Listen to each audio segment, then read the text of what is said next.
Boa tarde, né? Já passa do meio-dia 11 para ser mais preciso.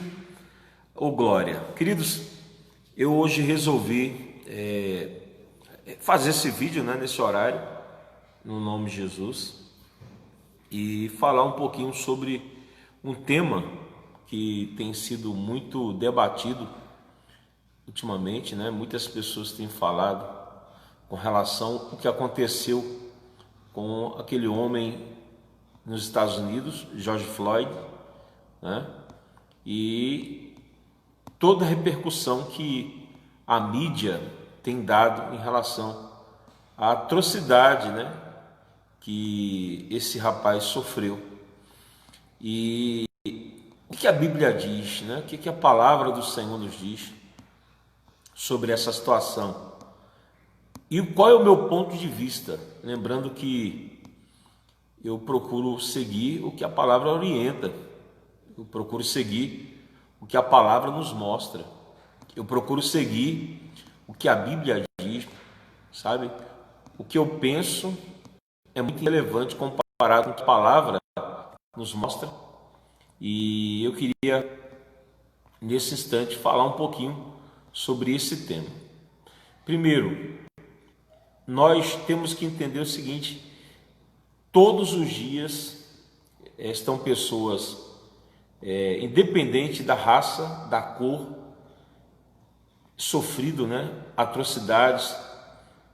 Nós temos visto aí jovens de diversas etnias passando por tanto sofrimento, né, por morte. Aconteceu um caso recente aí no meu estado, em Recife, né, uma criança que infelizmente caiu 35 metros. Eu não quero aqui dizer quem é o culpado da história, mas os noticiários têm mostrado aí, né, um garotinho, e ninguém mobiliza, ninguém cobra absolutamente nada. A mordaça, né, dos inocentes. Nós temos visto aí tantos casos grotescos acontecendo. Mas quando a mídia escolhe um viés, o povo a ser extremamente complicado. Devemos tomar muito cuidado, porque se conduzido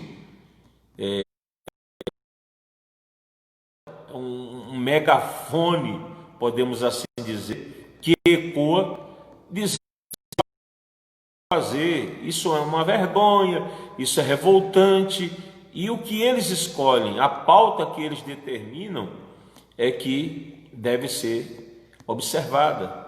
Queridos, nós devemos ter como bússola, como nosso orientador, como a nossa orientação a Cristo.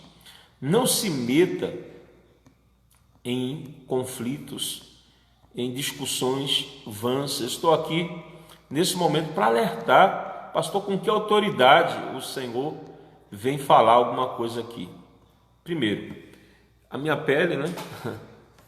Eu sou negro de cor, né? Mas antes de ser negro, eu sou um ser humano, assim como o branco, né, é também um ser humano, como o índio é um ser humano. Então nós temos visto aí algumas bandeiras de minorias. No meu ponto de vista, não existe minorias. Todos somos parte de uma só nação, de um só povo. E eu quero usar alguns respaldos bíblicos para falar sobre isso. Mas antes de citar a palavra, eu quero falar que toda a vida é importante. A vida que foi tirada de George Floyd é importantíssima, sabe? A vida de tantos outros que se foram são importantes diante de Deus.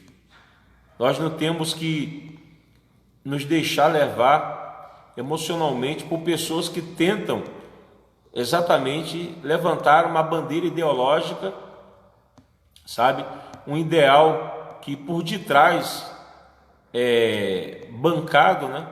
E você está simplesmente aí sendo manipulado. Nós temos que defender a vida, seja do homossexual, nós temos que preservar a vida do negro, do branco, do índio, nós temos que preservar a vida da humanidade, nós temos que ter esse cuidado, porque Deus amou o mundo de tal maneira que deu o seu Filho unigênito para que todo o que nele crê não tenha a vida eterna. É difícil, nós vivemos num mundo onde as pessoas elas querem fazer o que bem entendem, elas simplesmente elas querem seguir, né, massageando o seu ego, fins escusos, infelizmente, nos bastidores, as pessoas estão exatamente dessa forma, são alienadas. Tem gente que luta por uma causa que nem conhece, ela usa e exatamente defende, mas ela não está, como é que eu posso dizer, familiarizada com aquilo que é anunciado, com aquilo que é exposto. Simplesmente quando um sensacionalismo é colocado, as pessoas elas correm e querem simplesmente se fazer valer. Eu lembrei de um texto agora, veio à minha mente, não é por força nem por violência, diz o Senhor, mas pelo meu espírito. A força, ela não vai nos levar a lugar nenhum. Nós temos que nos deixar levar pela direção do Espírito Santo. Nós temos que nos deixar levar pela direção de Deus. Nós temos que nos deixar levar pela voz da sabedoria divina, porque essa sim pode nos fazer triunfar em meio a qualquer crise. Nós estamos vivendo, tão difíceis e ainda as pessoas estão tentando de todas as formas criar mais conflitos, criar mais dificuldades, criar mais adversidade, animosidade, e assim, querido, nós estaremos nos degladiando, né, uns contra o outro. Eu acho que nós temos que aprender, como muitos têm falado, né, em dialogar, mas eu acho que é muito falsificado essa ideia, onde muitos, né, que se acham,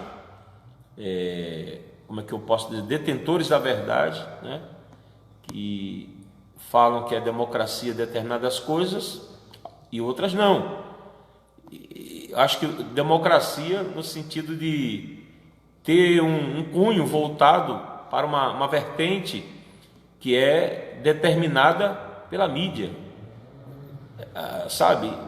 Vamos parar, queridos, de seguir essa massa de manobra midiática. Eu estou falando que existem muitos que estão aí apenas se promovendo na derrota, na desgraça das pessoas, né? Muitas pessoas estão na falácia, atores, artistas, pessoas no meio político, pessoas no meio jornalístico. As pessoas estão tentando aí falar coisas,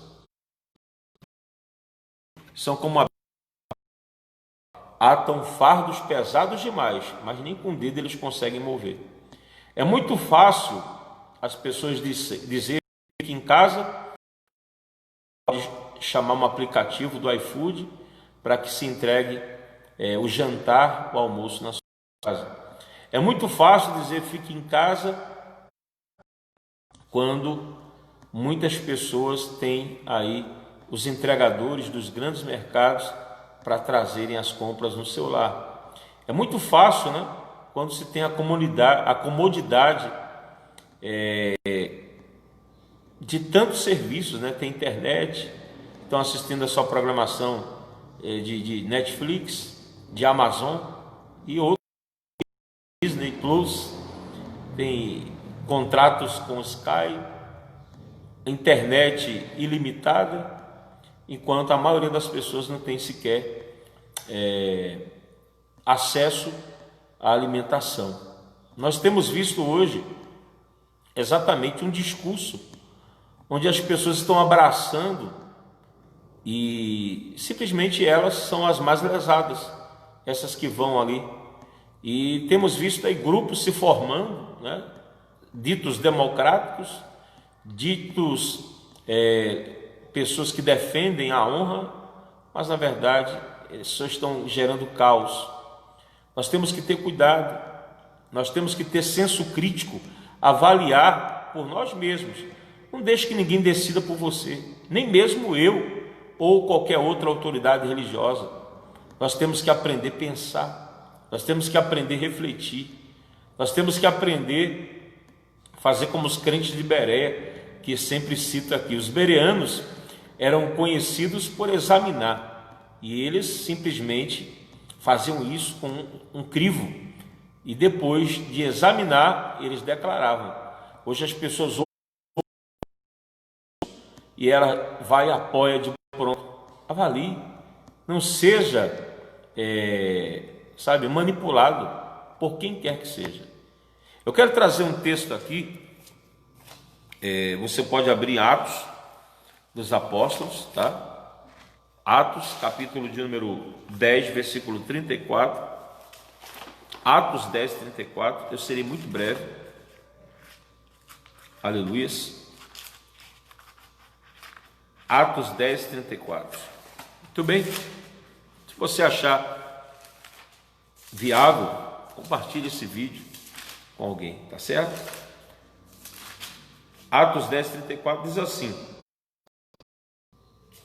e abrindo Pedro a boca, disse: reconheço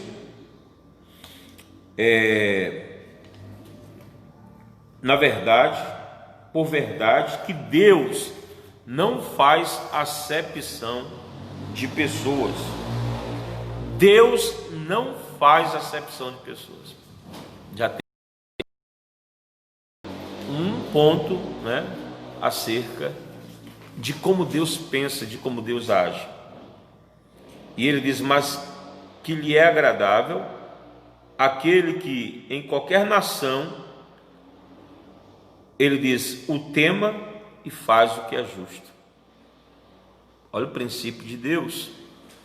Não importa a nação, e sabemos que cada nação tem uma etnia, tem uma raça, tem uma cor, tem, sabe, lá tantos nomes, tantas nomenclaturas que se dão, né, para o tipo de pele, mas Deus não faz acepção. Eu tenho aqui também que observar em Gálatas, dá uma olhadinha lá em Gálatas, por favor, e eu já vou encerrar, tá? Gálatas, qual capítulo, pastor? 3, versículo 28. Gálatas 3, 28. Eu não programei, não tinha nem agendado, mas senti vontade de fazer essa postagem. Não sei, né? Você vai repercutir, mas eu vou deixar o meu ponto de vista. Versículo 28 diz assim: nisto não há judeu nem grego, não há servo nem livre, não há homem nem mulher, porque todos vós sois um em Cristo Jesus. Então, querido, não tem esse negócio de judeu, de grego, de servo, de escravo, como diz algumas traduções. Deus considera todos de igual modo, de igual forma. Eu estava conversando com uma pessoa um tempo atrás, né? E falando da minha origem, né? Minha família, uma família muito simples, né? Eu lembro que nós morávamos na cidade de Limoeiro, interior de Pernambuco, e viemos morar na região metropolitana de Recife, na cidade de Paulista, né? Fomos morar na Vila Torres Galvão, lá no Alto do Bigode, ali próximo à Vila da Chesf. O pessoal que é daquela região sabe do que eu estou falando, né? Muita gente está me ouvindo de lá. E, assim, vivíamos de forma mais equilibrada lá no interior. E, de repente, a gente vai para a capital, né, para a região metropolitana. Assim, tem muita oportunidade na capital, mas o custo de vida é muito mais difícil. E passamos por muito aperto. Eu lembro, garoto, eu acho que eu devia ter 12 para 13 anos, nós fomos morar lá, e foi muita dificuldade, muito duro o que nós passamos, né? E a casa no inverno rigoroso aí de Recife, da região metropolitana. Quem sabe o inverno de Recife é pesado. A casa caiu, desabou. Ficamos só com um quadrado, um cômodo. E era duro. Tinha que se virar nos 30, como diz a história. Minha mãe teve que fazer serviço fora, faxina, lavar roupa. E o garoto lá ia lá com ela para ajudar, levar aquela trouxa de roupa na cabeça. E tem gente que acha que a minha vida foi fácil, foi simples. A dos meus irmãos, ninguém conhece a nossa história. Mas com muita força, muito trabalho, muita dedicação, Deus mudou o curso, né, da nossa vida, nos deu a bênção, né? Minha mãe conseguiu construir a sua casa junto com meu pai. Ele sempre foi um guerreiro, né, junto com ela, e construiu uma casa, depois construiu outra, conseguiu construir a da minha irmã, do meu irmão, e isso com muito esforço. Colocou um negocinhozinho, nós colocamos em casa, um comérciozinho, Deus foi dando graça, e foi muita luta, muita batalha, mas eu tenho uma história igual a tantas outras, de tantos brasileiros aí, e que tem que fazer de tudo para garantir a refeição. Então não venha me falar de uma realidade que talvez você, que está aí apenas falando palavras ao vento no Twitter, no YouTube, em uma bancada de um jornal, numa reportagem, numa folha impressa, você falar do que você desconhece, porque todos os dias pessoas brancas, pardas, negras, albinos e indígenas estão sofrendo. O povo grita, o povo clama e ninguém vê nada. Aí de repente você pega um personagem e fica aí. Vê o caso que aconteceu recentemente, onde um rapaz, né, foi agredido por um segurança e foi asfixiado por um golpe, um mata-leão, morreu. E muitos casos semelhantes estão acontecendo. Toda a vida é importante. Todas as pessoas são importantes diante de Deus. Eu acredito que as pessoas estão colocando como é que eu posso falar? Uma venda, né? Onde você olha para frente, igual um cabresto lá de um animal, de um cavalo. Ela só consegue olhar para onde ele direciona. Eu acredito o seguinte: a violência contra o ser humano, não é contra o negro, é a violência contra as pessoas. A lei disso, a lei daquilo, as pessoas estão batendo aí de todas as maneiras para fazer valer direito de A, direito de B, direito de C, mas o direito para a humanidade, direito à vida, na Constituição já existe isso. Agora tem que ter direito para minorias. Meu irmão, o direito é para todos: direito da educação, direito da saúde, direito da moradia, direito à saúde. Aí a gente tem que criar direito, mas para quem? Nós temos que fazer valer os que já existem, os direitos que já existem. Nós temos observado que cada dia as pessoas têm criado, sabe, burburinhos para polemizar e para punir alguém, para atacar alguém. Essa é a grande verdade. Nós temos que começar a tirar essa ideia, né, que muitos estão trazendo à tona. Agora, o que está na boca da mídia, né, os fascistas, os antifascistas, são palavras que estão sendo agregadas e trazem na circular, e as pessoas nem sequer sabem o que é isso. Simplesmente elas seguem aquilo que estão sendo sugestionadas, e por aí vai. Eu quero só ler mais um texto aqui, mostrando para a maneira que Deus encara um livro tão antigo, né? Um livro que há milhares de anos ainda continua atual. Em pleno 2020, nós vemos a Bíblia sendo tão firme e preservando a vida como estamos vendo aqui. Romanos capítulo 10, no versículo de número 12, olha o que diz aqui o texto. Espero que você me entenda o meu ponto de vista, sabe? Procurando aqui trazer à luz, ao fim desse tormento, dessa guerra e desse apontar de dedo. Ficamos apontando o dedo uns para os outros, quando deveríamos nos unir, quando deveríamos ter o mesmo objetivo. Romanos 10, verso de número 12, o texto diz assim: porquanto não há diferença entre judeu e grego, porque um mesmo é o Senhor de todos, rico para com todos os que o invocam, porque todo aquele que invocar o nome do Senhor será salvo. Aí ele continua aqui: como pois invocarão aquele em que não creram? E como crerão naquele de que não ouviram? E como ouvirão senão a quem pregue? E como pregarão se não forem enviados? Como está escrito: conformaos os pés dos que anunciam o evangelho da paz, dos que trazem alegres novas de boas coisas. Poderia continuar lendo, mas o foco aqui está para o Deus que não faz distinção, o Deus que não faz acepção, o Deus que não faz diferença entre judeu e grego. Ele está falando sobre etnias, sobre povos diferentes. Deus não distingue, simplesmente Ele está atento para todo e qualquer indivíduo que o buscar, que clamar por Ele, e Ele estará aí pronto para se fazer valer na vida dessas pessoas. A palavra salvar dá a ideia de socorro, de ajuda, independente de quem quer que seja. Que Deus abençoe, que Deus nos dê graça, que Deus nos dê força para que possamos servi-lo e honrá-lo, e que todas as pessoas, independente da cor da pele, elas sejam agraciadas, que possamos juntos aí fazer a diferença dessa geração que está se degenerando.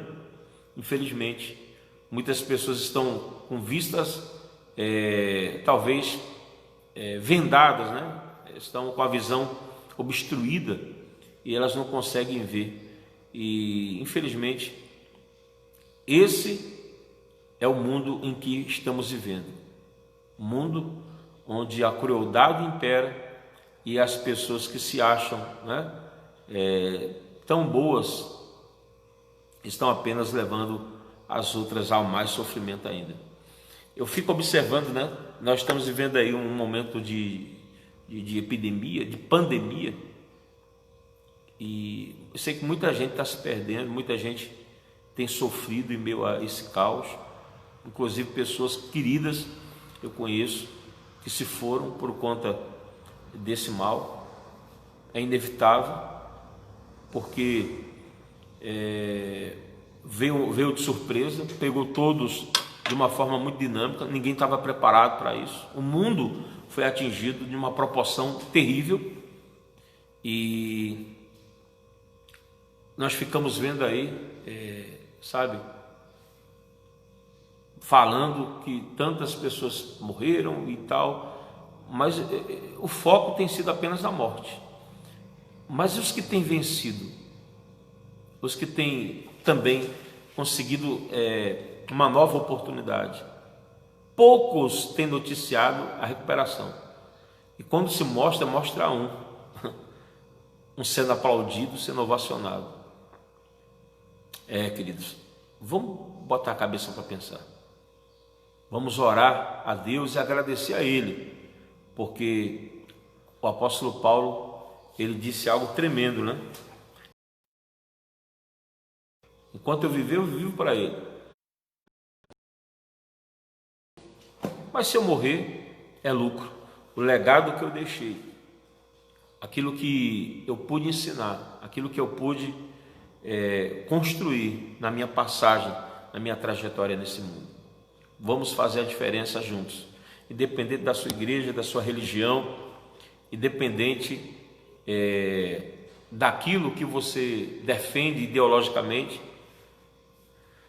Nós vamos aqui preservar e lutar por um objetivo que é a preservação da vida, independente de cor, de raça, etnia, de sexo, e que Deus nos dê graça. Amém? Fica na paz, até a próxima oportunidade.